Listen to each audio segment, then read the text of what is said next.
Saudara, pemerintah terus mendorong penyediaan rumah yang terjangkau bagi masyarakat melalui berbagai program subsidi dan pembiayaan. Alokasi anggaran subsidi ditujukan untuk mendukung masyarakat berpenghasilan rendah agar dapat memiliki hunian yang layak. Pemerintah, saudara, memberi anggaran sebesar 35 triliun rupiah dalam APBN 2025 dengan rincian alokasi anggaran sektor perumahan yang telah disepakati untuk tahun ini. Di antaranya adalah fasilitas likuiditas pembiayaan perumahan atau FLPP, ada sebanyak 220.000 unit rumah dengan anggaran 28,2 triliun rupiah. Kemudian ada juga untuk subsidi bantuan uang muka untuk 240.000 unit rumah dengan anggaran 0,98 triliun rupiah. Ada juga soal subsidi selisih bunga dengan anggaran 4,52 triliun rupiah ditujukan untuk 743.000 lebih rumah. Dan yang terakhir adalah tapera dengan anggaran 1,8 triliun ditujukan untuk 14.200 unit rumah. Sementara itu pemerintah menargetkan ada 3 juta rumah gratis, di mana 1 juta rumahnya ini berada di pedesaan, 1 juta rumahnya untuk di daerah pesisir, dan 1 juta rumah lainnya lagi untuk di daerah perkotaan. Dukungan pemerintah terhadap sektor perumahan diharapkan dapat meningkatkan jumlah rumah yang terjangkau bagi masyarakat. Lalu apakah pemerintah bisa mempercepat capaian target pembangunan rumah untuk masyarakat penghasilan rendah? Kita bahas usai tayangan berikut ini. Akan membangun 3 juta rumah untuk mereka yang belum punya rumah. 1 juta di pedesaan, 1 juta di pesisir, 1 juta di perkotaan.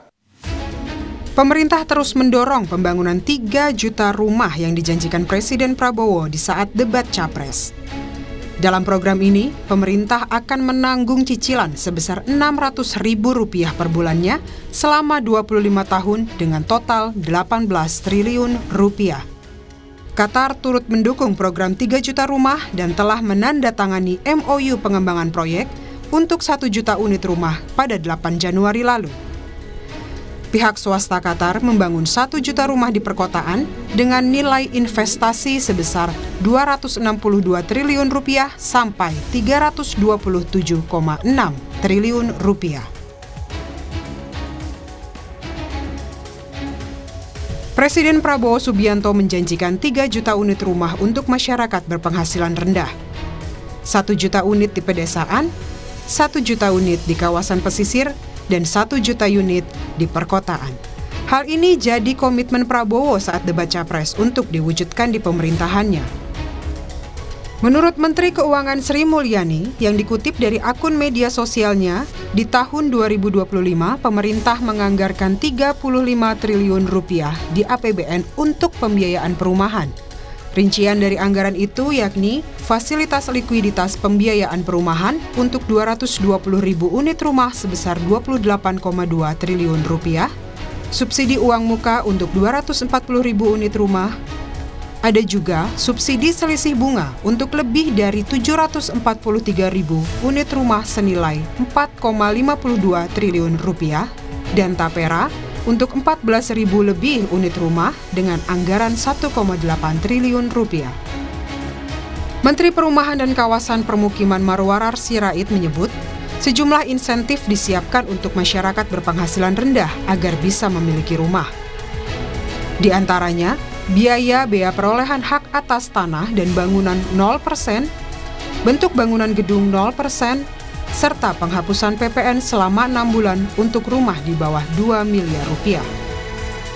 Ketua Satuan Tugas Perumahan Hashim Joyo Hadikusumo memastikan, perumahan yang akan dibangun dari investasi Qatar bukanlah rumah gratis. Rumah-rumah tersebut akan tetap diperjualbelikan dengan melibatkan bank-bank milik negara.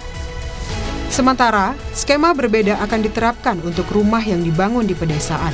Pemerintah akan menjamin cicilan perumahan di pedesaan dengan APBN.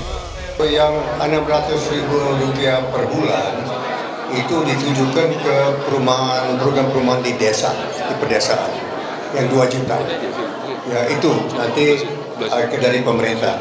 Kalau yang di perkotaan itu skemanya berbeda, bukan rumah gratis. nanti orang harus membayar. Itu di kota, itu nanti kerjasama dengan perbankan, BTN, BRI, ada di rumah, BTN ada di sini. Ya. Kalau di pedesaan, itu nanti cicilannya ada, nanti cicilannya dijamin oleh pemerintah. Itu beda.